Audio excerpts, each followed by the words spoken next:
breed our bears, even with the other bears in the U.S., we'd have inbreeding really, really quickly. And, our mission here at the Center is brothers. The baby is right here in the first enclosure. He's 14 months old. His name is Xiao Liwu. He is the 6th cub to be born here at the zoo. And once you've got a few pictures of him, I invite you to continue on down to the next enclosure. We have his big brother. We've got a lot of people for you to see. A lot of bears, so thank you so much. The next enclosure is Yunza. Yunza was the 5th cub to be born here at the enclosure. As you continue up down the track, we have one more bear for you to see. His name is Yunza. Now Yunza is quite a bit larger than his little brother. He is with her 6th cub. His name is Xiao Liwu. He weighs 52 pounds. They don't want to know each other. They don't want to see each other. They don't want to have anything to do with each other. In fact, in the wild, they like a personal space between 3 and 7 miles. Dads have nothing to do with the cub rearing. Parents, mom and dad separate immediately after breeding. And mom does all the cub rearing on her own. In fact, adult male pandas are one of the natural predators to the baby, due to habitat destruction, degradation, and fragmentation, which are all man-made problems.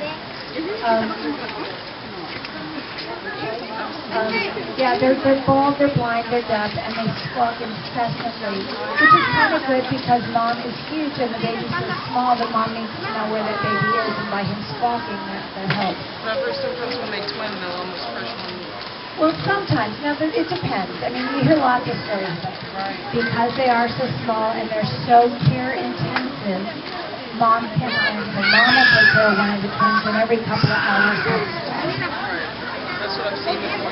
Right, in Atlanta. And the reason they can do that is because they're such solitary animals. Pandas have never seemed to develop that whole sense of this is my cub, this is not my cub sort of idea. So any cub you put around, you want to please keep your voices really, really low while you're in the enclosure. Thank you so much. In the first 18 months of his life, he's going to increase his body size about 600 times. And to put that in human terms, if a human baby grew as quickly as a panda baby does, so a human baby grew as quickly as a panda baby does, that 8-pound baby girl, you need to move down to see him.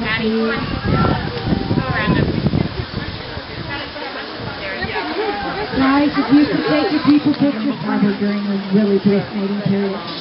Other than that, they really don't want to know each other. So, once you've got a few pictures of mom and baby, I'm going to invite you to continue on down the trail to see our big brother. His name is Yunza, because a portion of all of your mission fees today goes towards the conservation and research of these amazing bears. So, thank you very much for that. And they are bears, contrary to popular misconception. They are not resting 40 times. And it comes out looking pretty much like it looked, he's it's about as high. He weighs about 53 pounds.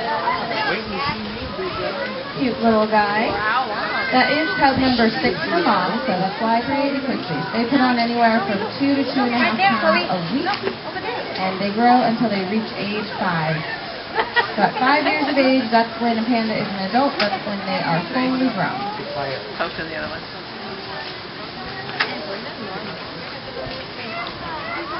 So like I was saying, pretty rare for anyone to be able to see a panda. There are only 15 of them in the United States.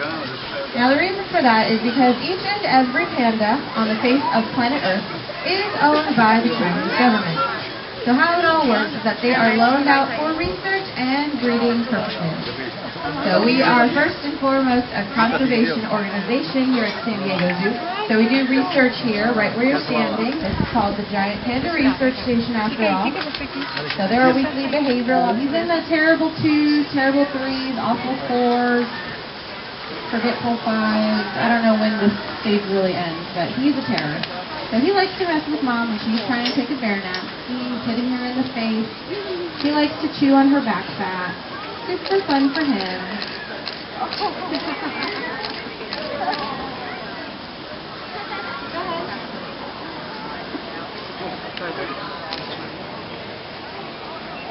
That's permanent.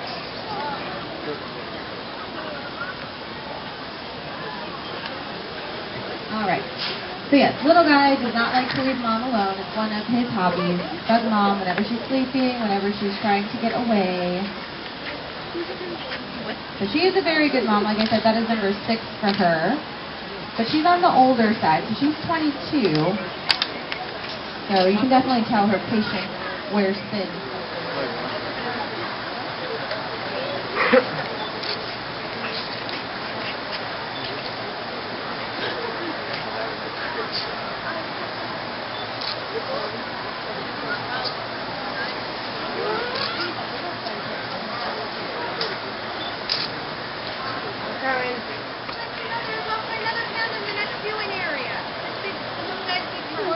Now, they've got 9 months climbing experience.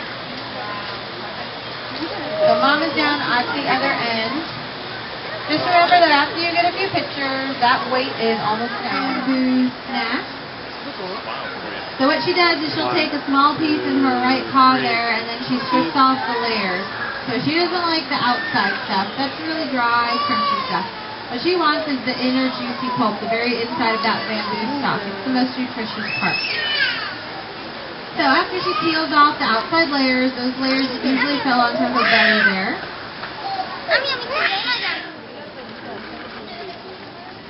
So cool, huh, Noodle? There's tons of room up there. It's bad because The line is like all the way down. yeah, it's not moving, but it's because everyone's stopping. But like there's so much leg room here. There's another section over there too.